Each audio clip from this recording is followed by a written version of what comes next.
Background में एक धीमा, गहरा और डरावना सिंथ बेस बज रहा है, जिसके साथ घड़ी की टिक टिक की ठंडी आवाज आ रही है। मोजो, शांत, गंभीर और तीखी आवाज में। सोचिए कि कल सुबह जब आपकी आंख खुले तो आपके बेड के पास एक किताब रखी हो। उस किताब में आपकी आने वाली पूरी जिंदगी का एक एक सेकंड पहले से लिखा हो। आप कब कौन सा शब्द बोलेंगे, आपके हाथ से कॉफी का कप कब गिरेगा, आपको किस दिन, किस पल किसी से प्यार होगा, और ठीक किस मिली सेकेंड पर आपका दिल धड़कना बंद कर देगा। सब कुछ। ज्यादातर लोगों को लगता है कि उन्हें अपनी जिंदगी में सर्टेनिटी यानी निश्चितता चाहिए। वे दुआएं मांगते हैं, मार्गदर्शन ढूंढते हैं, अपने भाग्य का नक्शा देखना चाहते हैं। लेकिन अगर सच में वह किताब आपके हाथों में आ जाए तो आपको समझ आएगा कि वह कोई मार्गदर्शन नहीं है, वह आपकी मौत का वारंट है। असल में इंसान अपनी पूरी जिंदगी इस बिखराव और अराजकता, केओस को खत्म करने में बिता देता है। हमें स्टेबल जॉब्स चाहिए, प्रेडिक्टेबल पार्टनर्स चाहिए और एक गारंटेड फ्यूचर चाहिए। लेकिन आज हम इस सच को एक बिल्कुल अलग और गहरे नजरिए से देखेंगे।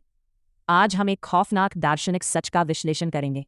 सब कुछ पहले से तय होना ही इस ब्रह्मांड का सबसे बड़ा जाल है, और जिस पल आप अपनी जिंदगी से इस अनिश्चितता को पूरी तरह खत्म कर देते हैं, आप इंसान नहीं रह जाते, आप सिर्फ एक मशीन बन जाते हैं। चलिए वजूद के इस गणित को समझते हैं। इस प्रेडिक्टेबिलिटी के खौफ को समझने के लिए हमें समय के एक पुराने विरोधाभास, पैराडॉक्स को देखना होगा। एक ऐसे ब्रह्मांड की कल्पना कीजिए जहां समय अपनी आखिरी सीमा तक तेज चलता है, एक बिंदु में सिमट जाता है और फिर से एक कॉस्मिक लूप में दोबारा पैदा होता है। एक ऐसा ब्रह्मांड जहां इतिहास खुद को बिल्कुल वैसे ही दोहराता है जैसा वह पहले था। कागज पर देखने में यह परम शांति जैसा लगता है। अगर आपको अवचेतन रूप से पहले से ही सब कुछ पता है कि आपके साथ क्या होने वाला है, तो आप कभी हैरान या परेशान नहीं होंगे। आप कभी किसी अचानक आने वाली त्रासदी से नहीं टूटेंगे, क्योंकि आपकी आत्मा ने उसे पहले ही स्वीकृत कर लिया है। कुछ दार्शनिक और कट्टर धार्मिक विचारक इसे ही जन्नत या परम शांति कहेंगे।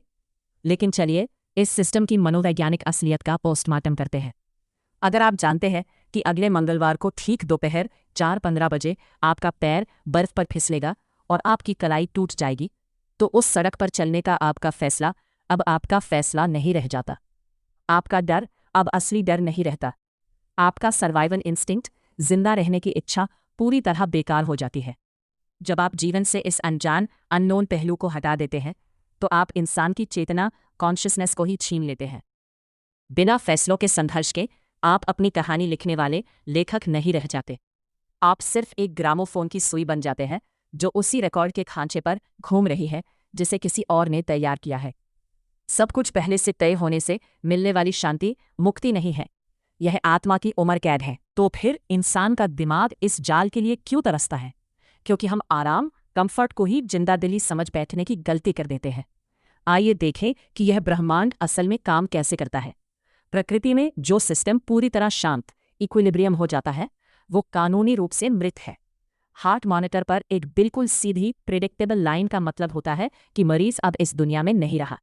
जिंदगी को जीने के लिए उस टेढ़े मेढ़े, अनप्रिडिक्टेबल स्पाइक, उतार चढ़ाव की जरूरत होती है।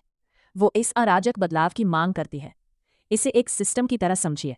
अगर किसी सिस्टम को बाहरी झटकों से पूरी तरह बचाकर सुरक्षित रख दिया जाए, तो वो अंदर से बेहद कमजोर हो जाता है। जिस पल कोई अनजाना बदलाव उस सुरक्षा घेरे को तोड़कर अंदर आता है, पूरा सिस्टम ताश के पत्तों की तरह ढह जाता है, क्योंकि वो खुद को ढालना भूल चुका होता है।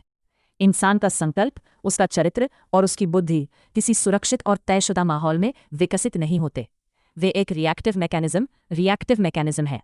वे केवल तब एक्टिवेट होते हैं जब आपको किसी ऐसी मुसीबत का सामना करना पड़ता है जिसे आपने आते हुए नहीं देखा था।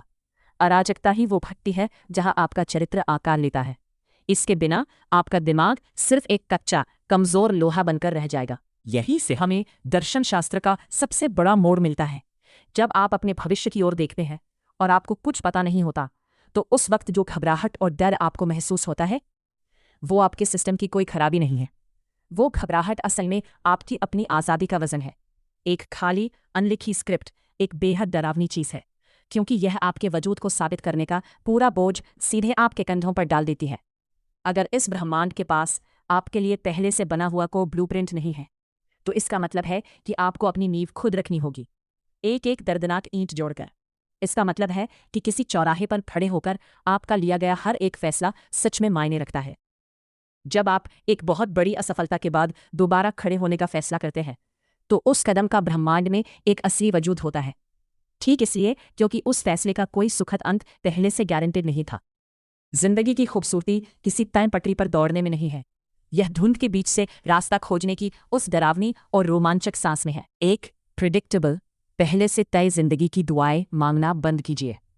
किसी ऐसी मास्टर की तलाश छोड़ दीजिए जो आपके भविष्य से सारे संघर्ष और सरप्राइज खत्म कर दे। इस अराजकता को स्वीकार कीजिए, इस सच को गले लगाइए कि वास्तविकता का ये सिस्टम अस्थिर है, अनप्रिडिक्टेबल है और इसे आपके आराम की कोई परवाह नहीं है, क्योंकि केवल उसी अनप्रिडिक्टेबल स्पेस के बीच आपकी इच्छा शक्ति, विल का कोई असली मतलब होता है। यह ब्रह्मांड एक बेहद खूबसूरत और जटिल सिस्टम है और आपके चुनने की क्षमता, एक पहले से लिखी स्क्रिप्ट पर चलने से आपका ये इनकार ही इतना ताकतवर है कि वो किसी थोपी हुई नियति के पहियों को जाम कर सके। मोजो आखिरी बार अपने चश्मे को सही करता है और पर्पल रिम लाइट उसकी परछाई के किनारों को चमका देती है। विश्लेषणात्मक बनिए, इस संघर्ष को गले लगाइए और अनजान चीज़ों के डर को अपनी कहानी का अंत मत लिखने दीजिए। सब्सक्राइब बटन दबाएं। नियति बनाम free will, determinism versus free will पर अपने विचार नीचे कमेंट्स में शेयर करें और मैं आपसे मिलूंगा अगले ब्रेकडाउन में।